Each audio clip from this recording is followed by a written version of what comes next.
I'm Christian Slater in for Chris Wallace, and this is Fox News Sunday. And hello again from Fox News in Washington. In the wake of the recent terror attacks in Paris, are we safer here at home? And what is our government doing to better stop the threat of homegrown terrorists? We'll sit down with former director of the NSA and CIA, former General Michael Hayden. And we'll also sit down with former Vice President Dick Cheney, a staunch critic of the president's handling of national security and the overall war on terror. But before we do that, on the anniversary of King Louis's death, we thought it appropriate to talk about his life, legacy, and his lasting impact on French society. To introduce our Sunday panel, we have Charles Sjogren, Senior Editor of Roll Call, Charles Lim, Senior Columnist for the Wall Street Journal, and Connie Sparkles, a Fox News contributor. So Charles Lim, who was Louis XIV? Well, first if I may, it's a real honor to meet you, Mr. Christian Slater. Let me shake your hand. You know, it's an honor to meet you. I read your columns every week. Really? That's such an honor. I need to get your autograph later. I need to get your autograph.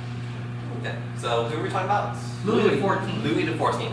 Okay, so Louis XIV was a king of France. Well, not just a king, he was the king, the Sun King of France.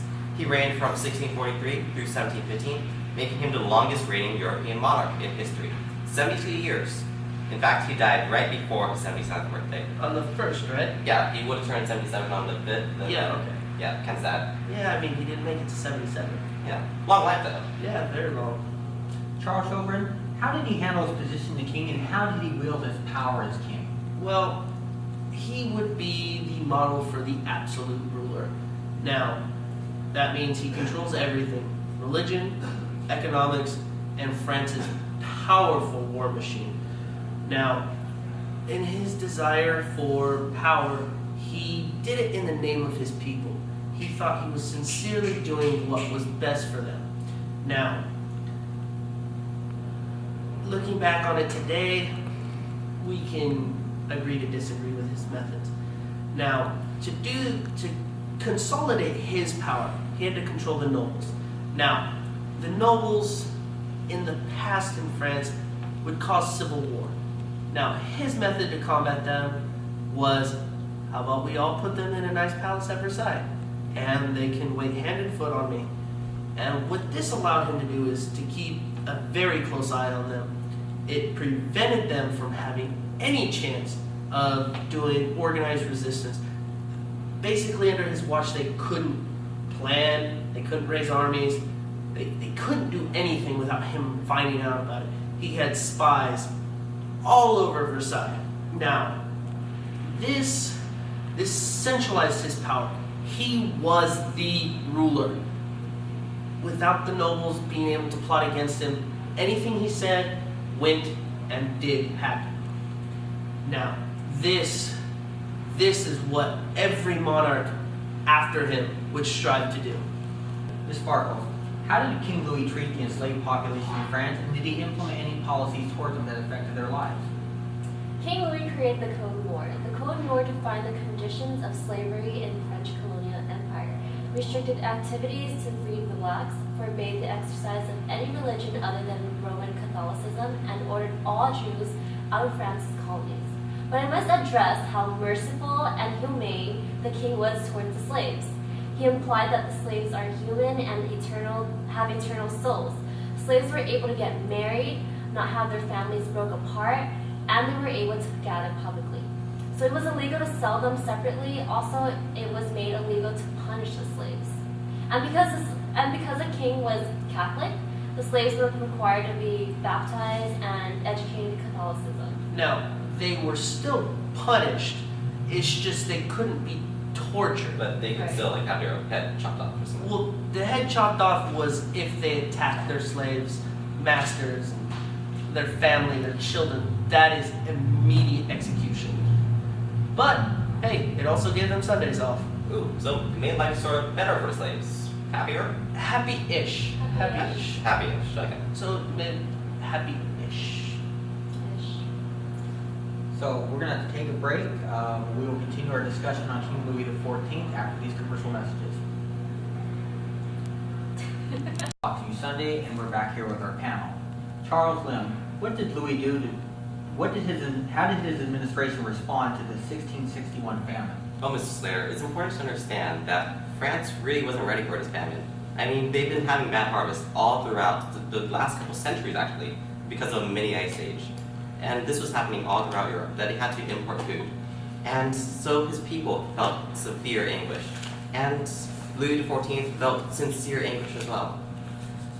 So, in response to that, he took absolute control over the economy with Colbert to make things better for everyone.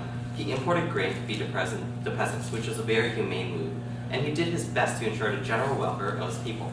Ultimately, he sort of failed. He didn't get enough food. People did still starve, but he at least appeared to care for his people and their well-being. Thank you. Charles Lim, what was Louis' military policy and how did he implement military strategy? Well, Louis was very honest about war, and he was very straightforward about it. He believed Europe had a limited finite amount of resources, and that he wanted all those resources for France. Simply, conquer, more wealth. This thinking behind wars led to a lot of them, pretty much one every year. There was the War of Devolution against Spanish Holland, there was the wars against England, there was... The War of Spanish Succession. Ooh, that was a pretty nasty one. Yeah, there's lots of war. Louis loved war. But, of course, he was merciful every now and then, trying to minimize casualties when he could. But even on his deathbed, he was honest, and he said that he loved war a little too much. Thank you. Ms. Sparkles, why is Louis XIV known as the Sun King? Well, Christian, the king was nicknamed the Sun King for many reasons. During his childhood, he participated in ballet, where he participated a character representing the sun. Also, he was compared to Apollo, the Greek god of the sun. Fun fact, he was also the Roman god of sun. Oh, wow. Thank you, Ms. Charles. All right, well, they both loved to dance and perform. Others say that Louis was associated with the sun because of his brilliance with which he controlled his court at Versailles, which he built. Also, since he was deeply religious, he thought he had the divine right to rule from God. Let's talk about his miracle birth, where he was the only surviving child of the 5 other births his mother gave. Some regarded him as a divine gift, a miracle of God. During the reign, he took a lot of religious initiative and was basically the head of the church in France. All his portraits include halos and crosses. Charles Sjogren, Yes, sir. what was Louis XIV's attitude towards religion and how did he apply his policies towards the people of France? Well, one of his famous sayings is one state, one religion. He felt that a unified Catholic state would prevent chaos, discord, and civil war. Now, in order to get this Catholic hegemony, he had to get rid of a few people. Now, the biggest dissenters to the Catholics were obviously the Protestants, which were called the Huguenots in France.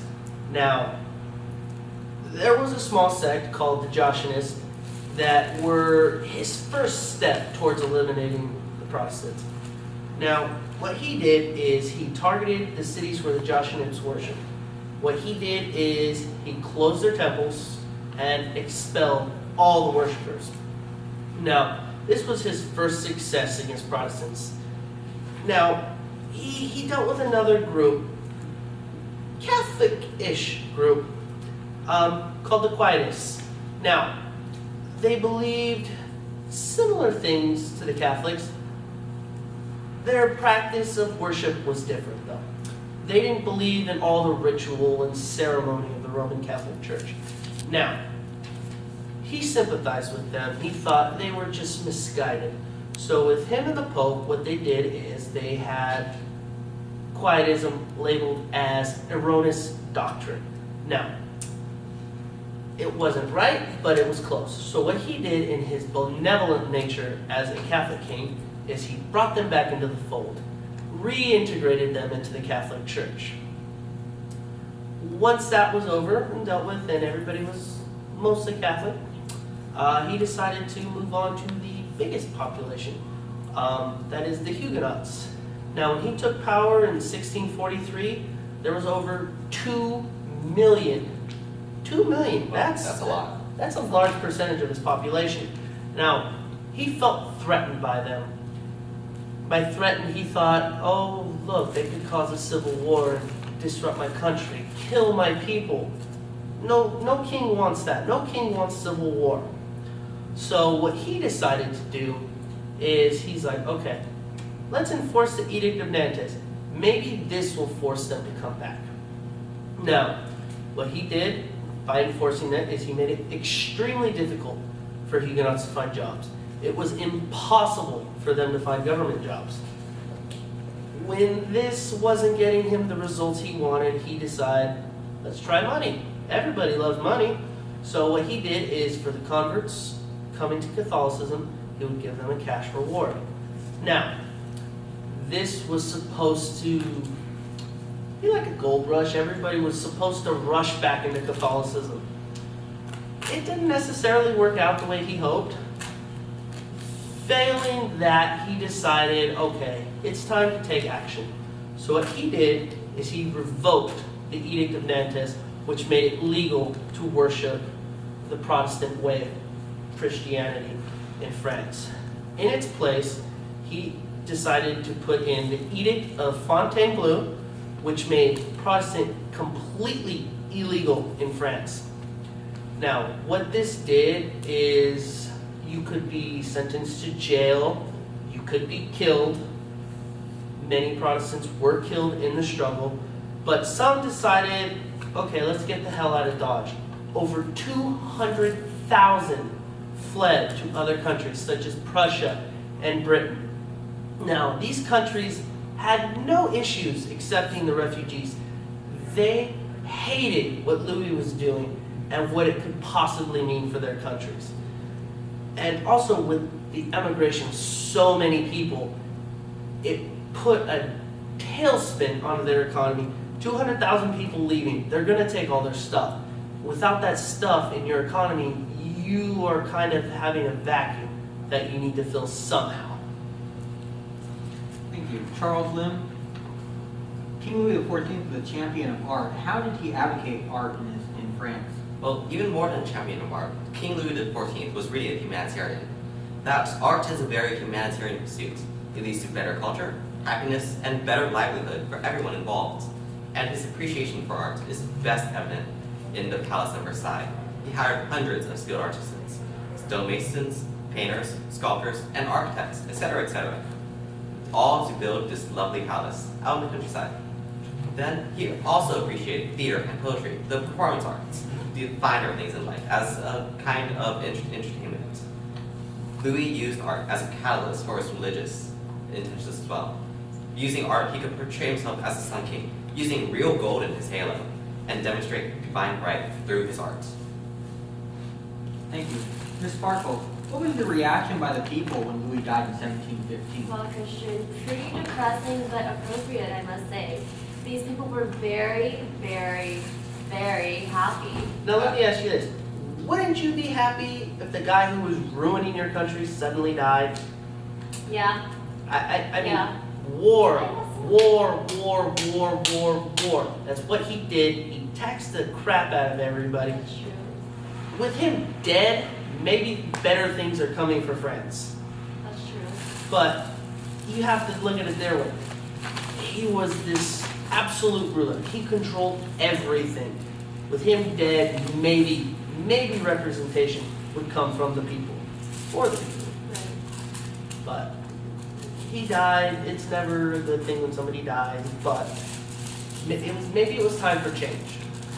I think, yeah. And maybe Louis XV is the one who will bring this change for them. Well, we can't diss Louis XIV too much. I mean, he at least tried to be religious, humane, merciful, sincere, and honest, but he sort of failed in some regards. In fact, maybe he was trying a little bit too hard. He tried so hard he failed? I think so. And it led to France's ruin. Pretty much, yeah. Well, I'm glad he's dead. Amen to that. Thank you, panel, and we're going to have to leave it at that. Thank you for having us in your home every week, and we'll see you next Sunday.